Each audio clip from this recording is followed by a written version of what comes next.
Welcome into the latest edition of ESPN FC. A little later on, we'll be hearing more from that Christian Pulisic interview that we have been promising you over the last couple of days. We've got Ali Moreno and Shaka Hislop here in the studio with myself, Kay Murray. We will be starting with the Gold Cup semi-finals and USA against Panama. The US men's national team losing at home to a CONCACAF opponent for the first time since September 2019. After the game, here's what Herculez Gomez had to say on Football Americas.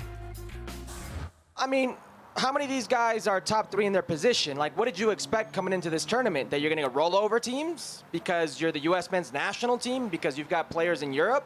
That's not how it works here. Panama's a good side. Panama's probably the best work side in this tournament. I mean, when you look at the coaches who are coaching in this tournament, Panama's got a coach who's been with them in a World Cup process, and he's taken that team from a failure and brought them to where they are today. So I think it's pretty disingenuous. It's pretty arrogant to think you're just going to go steamroll teams because you're the U.S. men's national team. Okay, let's welcome in Kasey Keller as well to the show, shall we? And let's talk a little bit about what Herc was saying there. Should we be surprised, Kasey, with how it all turned out for the U.S.?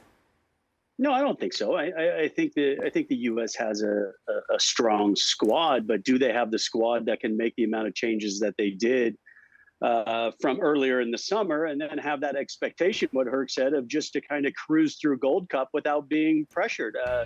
Clearly, they were pressured in the match before. It took that to penalties, and then the fact that they got outpossessed, shots were close to the same. That it wasn't an inspiring performance by any means from start to finish, but the U.S. sometimes finds a way to get through. Well, I agree. I think Panama's a decent side, and maybe it is a bit of arrogance thinking that you can just roll through a game like that without having your first team. But if FIFA wants to keep scheduling more and more tournaments and more games, there's a point in time when if you have players with a lot of commitments, they're not going to be available for every match that FIFA wants to schedule. So I get where the squad comes into play. Guys get opportunities. It's a great opportunity for coaches to see players that maybe wouldn't get an opportunity if they didn't have so many games and so many commitments. But again, we have a good squad, but we don't have the squad of 50 players deep that can then just cruise through every opposition. So yeah, I think it was fair what Herc was saying, and I think the expectations were maybe a little bit too high. Do you agree, LA? I'll agree in that Panama were better than the United States. And so when you watch the game, it's not surprising that Panama advanced. In fact, you could make the argument that what was surprising is that it took all the way to penalties in order for Panama to win this game. In the first half, they were significantly better than the United States. In the second half, there is a little bit more intensity from the United States. Not necessarily more quality, but a little bit more intensity, which then made the game closer. But the opportunities, whatever opportunities were created in this game, for the most part, were coming from Panama. In the end, the better team advanced. And what you have to say, to the point that Kasey was making there, is that Christian Pulisic is signing with AC Milan, right?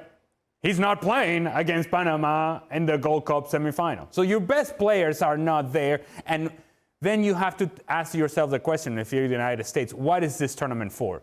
Are we here to win it, or are we here to evaluate the 3 or 4 players that we think could play an important role as we move forward? Because this whole group is not going to be involved in World Cup qualifiers. This whole group is not going to be the group of players that is going to lead this team into the World Cup in 2026. It was the one that was playing earlier in the summer. What you're trying to identify is 4 or 5 guys that may be part of the pool as well that could help you in a moment's notice in the World Cup qualifying cycle. Have you identified those players? And if that's the case, then in some ways you can call this a success. But losing to Panama in a Gold Cup is never good for the United States, regardless of who's on the field, because of the standards and the expectations that you have set yourself as a country, as a soccer country. If you want to be the big man in the region, in CONCACAF, then you have to be able to beat Panama in a Gold Cup semifinal. You know, I see this very differently. I'm looking in from the outside here.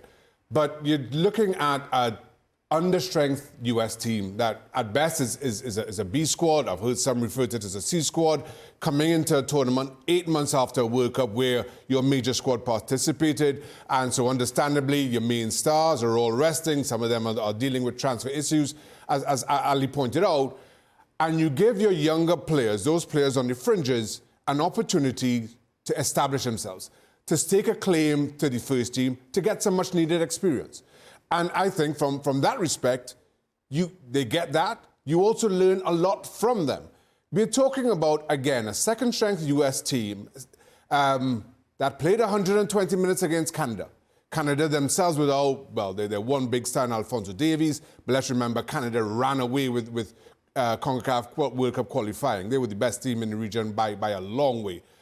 They come up against Canada, take them all the way to penalties. They come up against Panama now in the semi-final, Panama who just walked over Qatar in the previous round. And again, you show some character, you show resilience in fighting back. I've said on this show, times gone by, it's always difficult to win two penalty competitions back to back.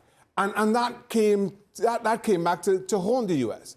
So while I understand the disappointment, I think long term, you've gained far more from this young squad in their experience and their ability to contribute at the highest level.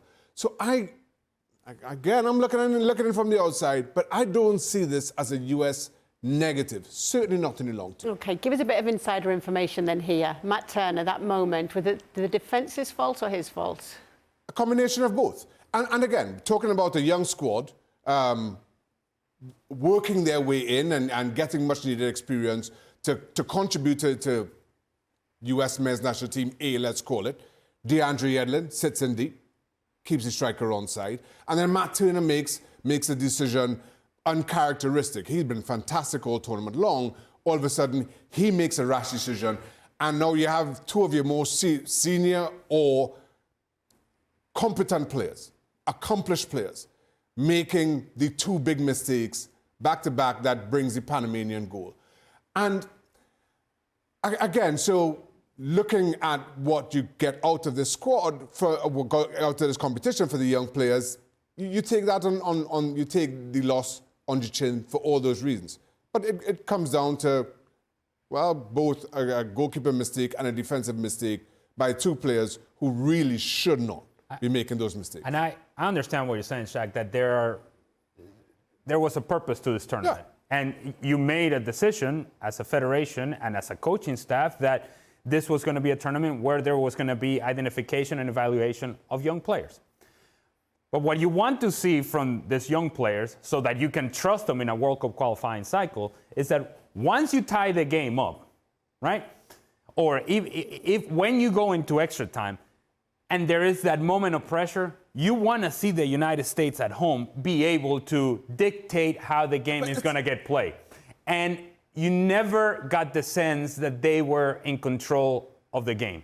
You never got the sense that they were the ones that felt perhaps the weight of the expectation, and you never got the sense that they were the ones that were going to take the game to Panama. Panama were dominating even when they didn't have the ball, because the United States were simply not dangerous, not goal dangerous at all over the course of 120 minutes. So that's the part that I think is disappointing, that you never really saw those young players that you're talking about, somebody kind of stand out and say, hey, this is my chance. Let me grab this chance. There was a lot of passing the ball sideways and back, which is a sign of players that are unwilling to take chances going forward. And the more you see that, the less you're going to create opportunity. See, for me, as the game went on, game started, US hit the post in the first minute, I think it was, but then Panama were at their best. And I just thought, well, here's that 120 minutes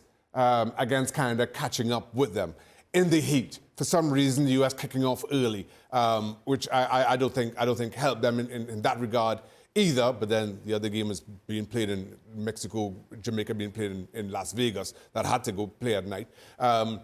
So those kind of logistical decisions, I don't think helped the team either. We always talk about how the US and how they're able to use venues and times can manage competitions to their benefit. And I thought that was, from the time Panama got a stranglehold of the game in the first half, the US wouldn't be able to come back. But I thought you saw a better showing of them in the second half. And then, again, you go into extra time, and while they may not have been better, they didn't dominate, they were not overrun. At a moment when I really was expecting them to. So all those things I take as positives. Kasey, you get the final say before we move on to the other semi-final. Well, I think the other side of it too is you had a lot of players in this squad that felt that maybe they didn't get the chances that they got under Berhalter in lead up to the World Cup or in qualifying or whatever else. And then here was an opportunity to both what Ollie and Shaka were saying with the both different sides of it. One, take advantage of the opportunity you've gotten, which wasn't taken. And then also maybe coaches being able to see, okay, maybe this guy isn't at the level to be able to play with the full squad when everybody's come in. So it's a learning process, yes, and U.S. Soccer has shown in the past that they've been able to make these changes and win this tournament. That wasn't the case for whatever reason, but players now have been humbled a little bit. They were talking a good game that yes, I should have been in the World Cup squad. I didn't get this chance. I'll show you. Well, you didn't. And then also all the drama after the Canada game. Remember what you're here to do. You're the United States. You get to host this tournament almost every time. And there's an expectation that you're supposed to win. And okay, welcome to reality now. But it's a fight to get with the big boys and to get with the guys that have proven themselves to be, the main A team for the national team. And maybe it's back to the drawing board for a few people. Yep, and the reality is they are out of the tournament. Panama progressing to the final to face Mexico, who beat Jamaica in the other semi-final. That game finished 3-0 with goals from Henry Martin, Luis Chavez and Roberto Alvarado. Seems the ship's been steadied somewhat for Mexico, Ali.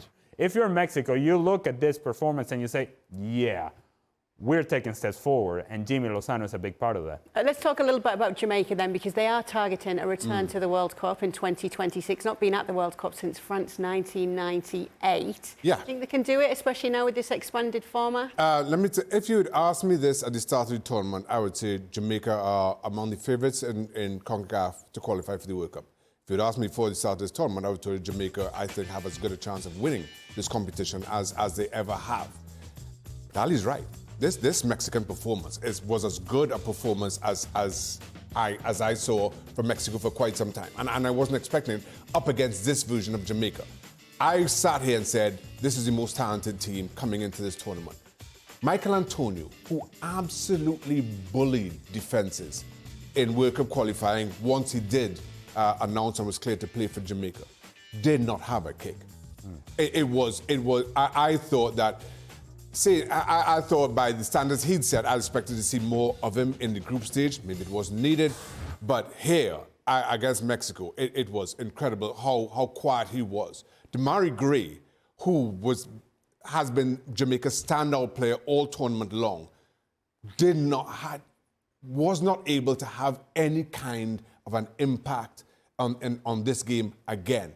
When I see those talented players, and this is not just talented in CONCACAF. This is talented at the highest level professional game. As quiet as they have been for 90 minutes, it speaks volumes to Mexico's team performance. So to your initial question, given where we are in terms of 2026, given the fact the three hosts and CONCACAF have, is it 3 + 2 half spots or 4 + 2 half spots, I can't remember exactly. You expect Jamaica to be in that top 3 regardless. But this performance, I thought was substandard by what we'd seen from them for quite some time, substandard for what I was expecting from them. Well, thank you very much for watching ESPN on YouTube. For more sports highlights and analysis, be sure to download the ESPN app. And for live streaming, premium content, and let's not forget as well, ESPN FC 7 days a week. Subscribe to ESPN+.